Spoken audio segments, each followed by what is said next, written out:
नमस्कार। आज हम एक ऐसे विषय पर बात कर रहे हैं जो हमारी दुनिया को एक पल में बदल सकता है। यह विषय है हाइड्रोजन बम का। आपने परमाणु बम के बारे में सुना होगा, हिरोशिमा और नागासाकी की तस्वीरें देखी होंगी। लेकिन हाइड्रोजन बम, जिसे थर्मोन्यूक्लियर बम भी कहते हैं, उससे कहीं ज्यादा, 1000 गुना ज्यादा खतरनाक है। यह कोई साधारण हथियार नहीं है। यह मानवता के भविष्य पर मंडराता एक बहुत बड़ा खतरा है। इसकी शक्ति को समझना लगभग नामुमकिन है। यह सूरज की तरह ऊर्जा पैदा करता है। यह शहरों को नहीं, बल्कि पूरे के पूरे सभ्यताओं को मिटाने की क्षमता रखता है। यह एक ऐसा सच है जिसे हम अक्सर भूल जाते हैं। आज 2026 में, जब दुनिया कई तरह के तनावों से गुजर रही है, इस हथियार के बारे में जानना और भी जरूरी हो जाता है। हाइड्रोजन बम सिर्फ एक तकनीकी उपलब्धि नहीं है, बल्कि यह इंसान की विनाशकारी सोच का प्रतीक है। यह हमें सवाल पूछने पर मजबूर करता है कि विज्ञान का इस्तेमाल हम किस लिए कर रहे हैं। क्या हम विनाश के इतने करीब जीना चाहते हैं? इस बम का वजूद हमें याद दिलाता है कि हमारी दुनिया कितनी नाजुक है। कुछ देशों के पास यह ताकत है, और यह ताकत पूरी दुनिया के लिए एक चिंता का विषय है। हमें यह समझना होगा कि यह सिर्फ एक बम नहीं, बल्कि एक ऐसा विचार है जो शांति के हर प्रयास को चुनौती देता है। इसकी कल्पना करना भी मुश्किल है। एक ऐसा बम जो एक पूरे महानगर को भाप में बदल सकता है, जिसकी गर्मी मीलों दूर तक सब कुछ जला सकती है, जिसका रेडिएशन आने वाली कई पीढ़ियों को प्रभावित कर सकता है। यही हाइड्रोजन बम की हकीकत है। यह विज्ञान का वह रूप है जो हमें डराता है। इसके पीछे का सिद्धांत सरल है, लेकिन इसका परिणाम बहुत जटिल और भयानक है। यह प्रकृति की सबसे शक्तिशाली प्रक्रिया, न्यूक्लियर फ्यूजन, को एक हथियार में बदल देता है। यह वही प्रक्रिया है जो हमारे सूरज और तारों को रोशन करती है। लेकिन जब इंसान इसे नियंत्रित करने की कोशिश करता है, तो विनाश का जन्म होता है। तो सवाल यह उठता है कि हमें इसके बारे में क्यों जानना चाहिए? क्योंकि जानकारी ही बचाव है। जब हम खतरे की भयावहता को समझते हैं, तभी हम शांति की जरूरत को महसूस करते हैं। यह विषय सिर्फ वैज्ञानिकों या नेताओं के लिए नहीं है, यह हम सब के लिए है। यह हमारे बच्चों के भविष्य का सवाल है। हाइड्रोजन बम की कहानी हमें यह याद दिलाने के लिए है कि हम एक बहुत ही पतली रस्सी पर चल रहे हैं। एक गलत फैसला, एक गलतफहमी, और सब कुछ खत्म हो सकता है। इसलिए आइए इस विनाशकारी हथियार को और गहराई से समझने की कोशिश करें, ताकि हम इसके खतरे को हमेशा याद रखें। हाइड्रोजन बम को समझने के लिए हमें पहले परमाणु बम को समझना होगा। परमाणु बम, जैसा कि हिरोशिमा में इस्तेमाल हुआ था, न्यूक्लियर फिशन के सिद्धांत पर काम करता है। इसमें यूरेनियम या प्लूटोनियम जैसे भारी तत्व के परमाणु को तोड़ा जाता है। जब एक परमाणु टूटता है, तो वह बहुत ज्यादा ऊर्जा छोड़ देता है, और साथ ही और न्यूट्रॉन भी छोड़ देता है। ये न्यूट्रॉन दूसरे परमाणुओं से टकराते हैं और उन्हें भी तोड़ते हैं। यह एक चेन रिएक्शन बन जाता है, जो एक सेकंड के 1000वें हिस्से में एक भयानक विस्फोट का रूप ले लेता है। यह विनाशकारी है, लेकिन इसकी एक सीमा है। हाइड्रोजन बम इससे एक कदम आगे जाता है। यह न्यूक्लियर फ्यूजन के सिद्धांत पर काम करता है। फ्यूजन फिशन का उल्टा है। इसमें भारी परमाणुओं को तोड़ने के बजाय हाइड्रोजन के हल्के परमाणुओं, जैसे ड्यूटेरियम और ट्रिटियम, को आपस में जोड़ दिया जाता है। जब ये हल्के परमाणु जुड़ कर एक भारी परमाणु, जैसे हीलियम, बनाते हैं, तो वे फिशन से भी कहीं ज्यादा ऊर्जा छोड़ देते हैं। ये वही प्रक्रिया है जो सूरज को अरबों सालों से ऊर्जा दे रही है। लेकिन इस प्रक्रिया को शुरू करने के लिए बहुत ज्यादा गर्मी और दबाव की जरूरत होती है, लगभग सूरज के केंद्र जितना। यहीं पर परमाणु बम की भूमिका आती है। हाइड्रोजन बम असल में दो बमों का एक डिजाइन है। इसके अंदर पहले एक छोटा परमाणु बम, जिसे प्राइमरी स्टेज कहते हैं, होता है। जब इस प्राइमरी बम में विस्फोट होता है, तो यह एक्स-रे, गर्मी और दबाव की एक विशाल लहर पैदा करता है।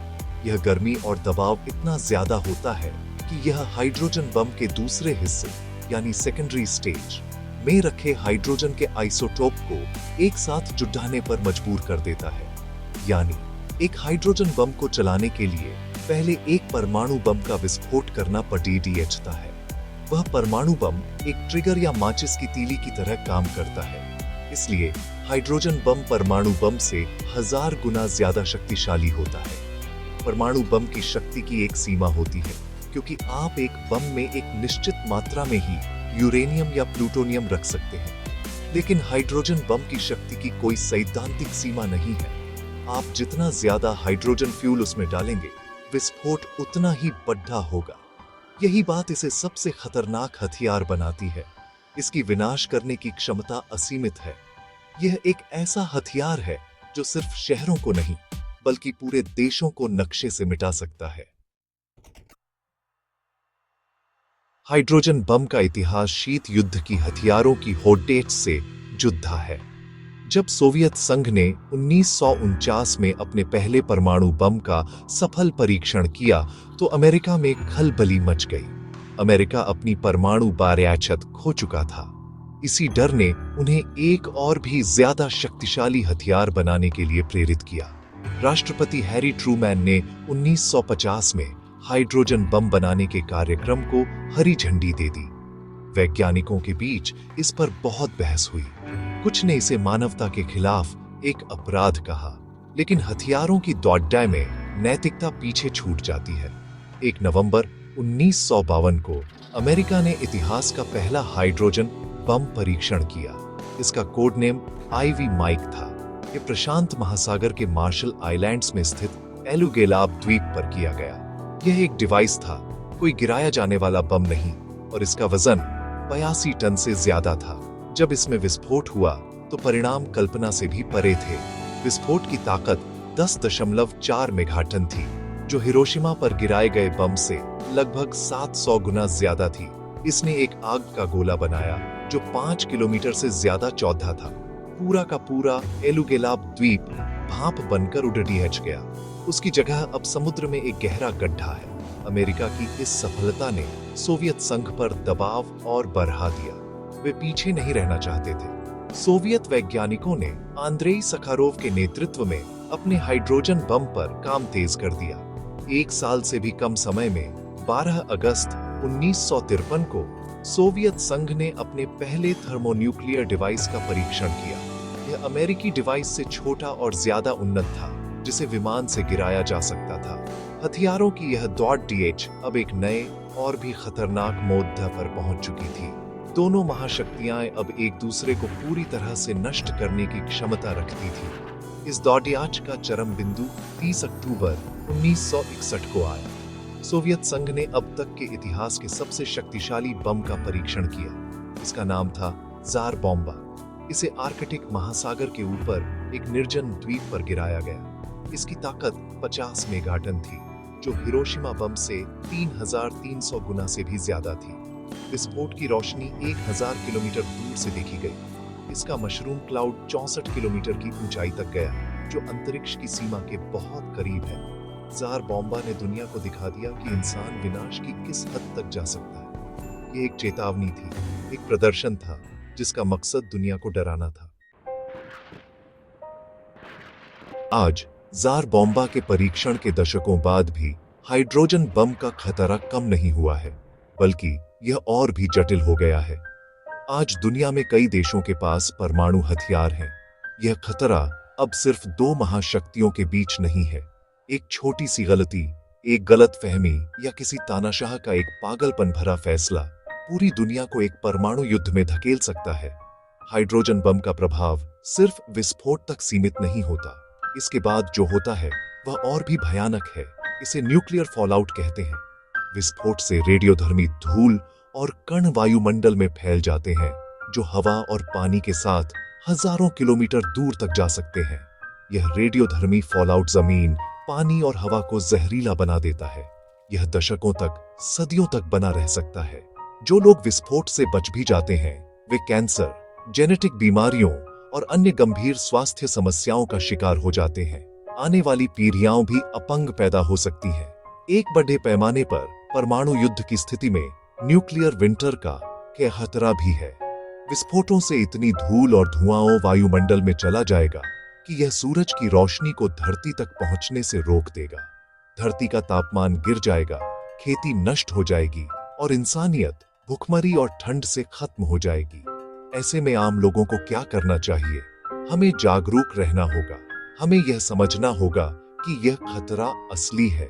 यह कोई हॉलीवुड की फिल्म नहीं है। हमें अपने नेताओं पर दबाव बनाना होगा कि वे परमाणु निरस्त्रीकरण और शांति की दिशा में काम करें। हमें यह मांग करनी होगी कि हथियारों पर खर्च होने वाला पैसा शिक्षा, स्वास्थ्य और गरीबी मिटाने पर खर्च हो। चुप्पी कोई विकल्प नहीं है। अगर हम इस खतरे पर बात नहीं करेंगे तो हम इसे स्वीकार कर रहे हैं। हमें यह याद रखना होगा कि इस ग्रह पर हमारा कोई दूसरा घर नहीं है। अंत में बात शांति और सुरक्षा की है। सच्ची सुरक्षा हथियारों के ढेर में नहीं मिलती। सच्ची सुरक्षा एक दूसरे पर भरोसे, बातचीत और सहयोग से मिलती है। हाइड्रोजन बम हमें याद दिलाता है कि हम सब एक ही नाव में सवार हैं। अगर यह नाव डूबती है तो हम सब एक साथ डूबेंगे। इसलिए हमारी जिम्मेदारी है कि हम एक ऐसी दुनिया बनाएं जहां ऐसे हथियारों की कोई जगह न हो। एक ऐसी दुनिया जहां हमारे बच्चे डर के साए में नहीं बल्कि उम्मीद की रोशनी में जिए।